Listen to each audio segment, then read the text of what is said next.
Hi, my name is Erin, and like everyone else, I had a family. But my older brother ruined everything, and now it's gone. I have two brothers, and we've all shared a room our whole lives. When I turned 16, Damien, the youngest, was 13, and Rick was 18. I started going to bed in my clothes because I felt like I was in danger when I was alone with them. When we were kids, only the younger one bothered me. Damien was always picking his nose, drooling, and worst of all, peeing his bed and running to sleep with me. Once we grew up, the boys still weren't shy around me at all. Damien would run around the room in his underwear, farting and burping, and throwing his smelly socks everywhere. At least he stopped wetting the bed. And Rick would constantly talk about his girlfriends in front of me, look at his abs in the mirror, and it always seemed like his underwear was stifling him, too. For mornings, I had to set my alarm for 6 o'clock to get up earlier than the boys, so I could shower and get dressed without them messing with me. My stupid little brother would often play tricks on me and hide my bra under his mattress. One time, I couldn't find it anywhere and yelled at both of them and told them that sometimes it seemed like they weren't even related to me because they were such idiots.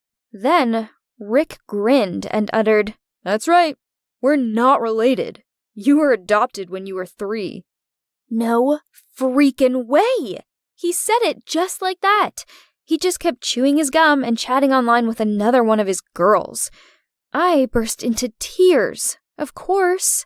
It turned out that my parents really had adopted me when I was a child. I was in shock. For over a month, I couldn't face the reality of it. I was at least a little glad that dumb Damien wasn't related to me. I had become just a girl sharing a room with 2 guys. From that moment on, everything changed, and Rick started acting strangely. He started wondering whether I liked anybody. He insisted that we walk to school together and would often just stare at me for long periods of time. It was a difficult time for me, but Rick eventually went off to college and rarely came home. I was able to relax. I once caught Damien stealing underwear from my drawer again. I took him by the ear and told him that since he wasn't my brother, I wouldn't feel sorry for him anymore. At night, when he would be fast asleep, I would also take something very personal from him. To prank him, too. The jerk didn't bother me anymore after that, and my life got better. But then, Rick came home for winter break. I woke up from someone breathing on me. It was Rick, and he was sitting on my bed. I got really scared, but he shushed me and told me to follow him. There was an old Honda outside. He bragged about how he had been saving up for a long time to buy it, and that the next day he would take me for a ride. I wondered why he would waste time on me, when there were plenty of girls to dote on him. But Rick told me that he had missed me, and kissed me on the cheek. I hoped that he had missed me like a brother, but I knew that he meant something completely different. So again, just in case, I went to bed right in my clothes and couldn't sleep until morning. The next day, we went for a drive. It seemed like Rick had matured and changed over the last few months.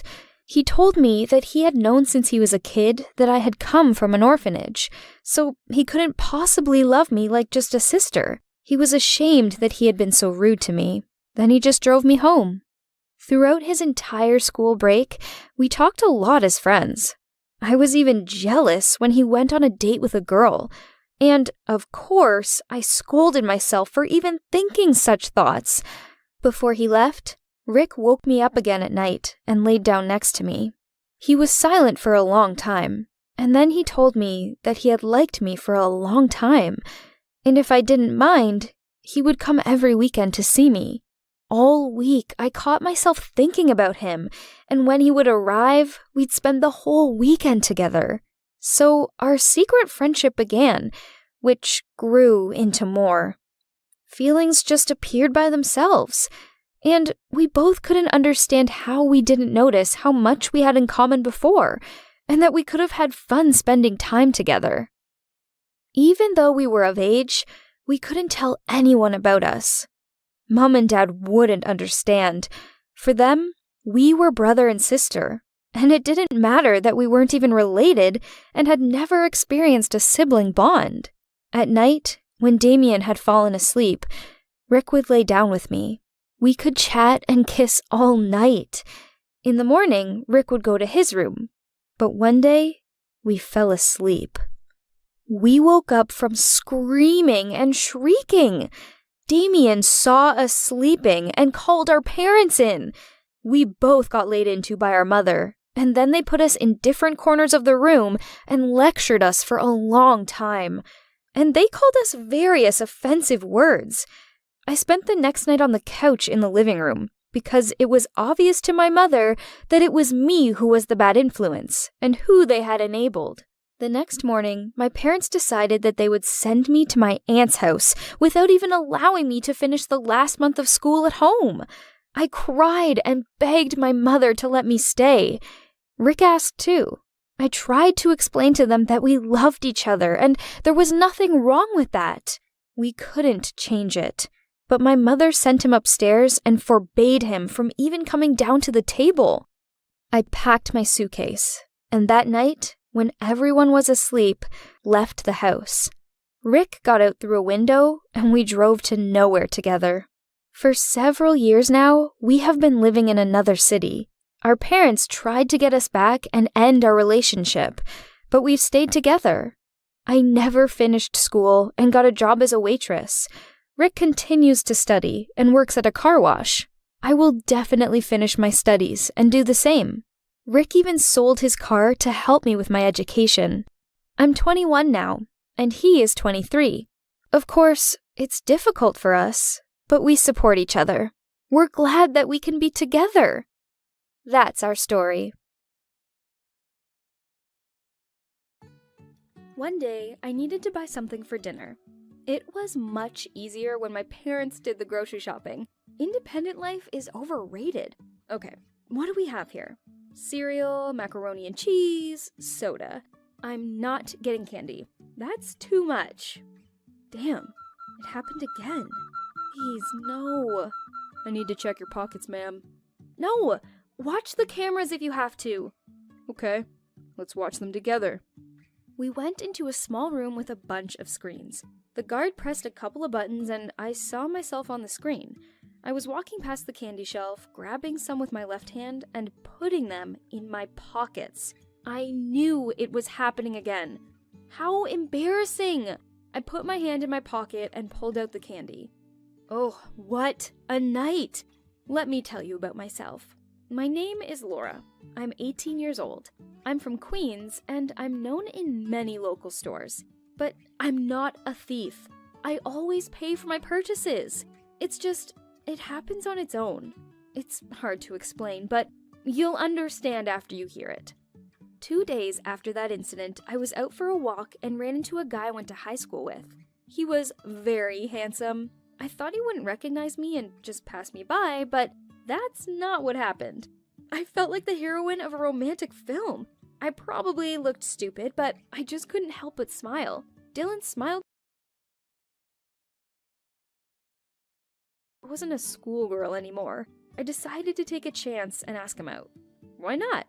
Listen, if you're free, maybe we could, Oh, I didn't expect you to be so outgoing. What? I just wanted to invite you to the movies. I'm sorry. I just thought it just slipped out.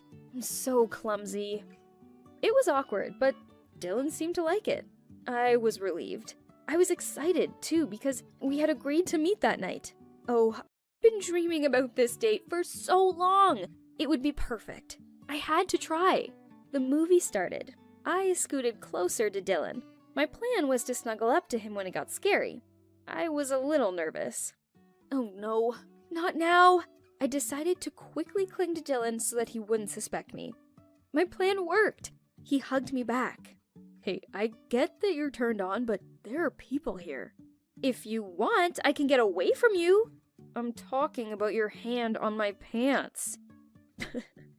You are something else, Laura. Can I have my soda? I'm sorry. I didn't mean to. What is wrong with you?" Dylan walked out. I ran after him. I was so embarrassed by how I was behaving. I had to explain. I didn't want to do this. Sorry. I'm sick, and I just can't control it. I wanted to tell him everything, but suddenly I felt so offended. I saw how angry Dylan was. At that moment, I knew he wasn't going to understand me. And just ran away. It's time to tell you everything. When I was a kid, I fell off a carousel on Coney Island and hit my head. Hard. I recovered, but since then, my left hand has been living its own life. I just can't control it, especially when I'm worried. I have to avoid stress. Doctors call it alien hand syndrome. Because of this, my life is full of these kinds of failures. My hand was only stealing food. It just loves molesting people. I can't even count how many guys I've touched. It was like another person had moved in and hated me. When I do my hair, my left hand ruffles it up. When I button my buttons with my right hand, the left hand unbuttons them. When I get myself a chair, my left hand pushes it away. Oh, and my father is the only person it hates more than me. It once took a trimmer and cut off his hair. Because of stress, I had a relapse. It was terrible. I thought someone had snuck into my house and attacked me. I don't even know if I feel relieved that it was my own hand. Do I need to handcuff you again for the night? For a second, I thought about what Dylan would say if he saw handcuffs in my bedroom. After all that my hand did, the thought made me smile for the first time that day. But then I remembered that we had broken up, and I got sad again. That night, there was a knock on my door. Who could it be? Dylan? My hand and I were very surprised. I quickly ran to open the door because I needed to apologize to him. I'm sorry that my hand accosted you on our first date. I told him everything, and I was worried in vain because Dylan really understood. It turned out that he had Googled the information from the card that I had given him all night. We decided to give each other a second chance. I had a great movie collection at home. This time, we chose comedy.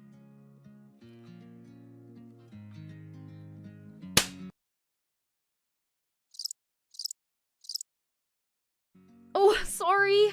It's very jealous. Then I have to decide which one of you I choose. Hey, that's not fair. Oh, our relationship will definitely not be easy. But I am very grateful that Dylan has agreed to go through this with me. I'm glad that I was able to share my funny story with you. Thank you for listening.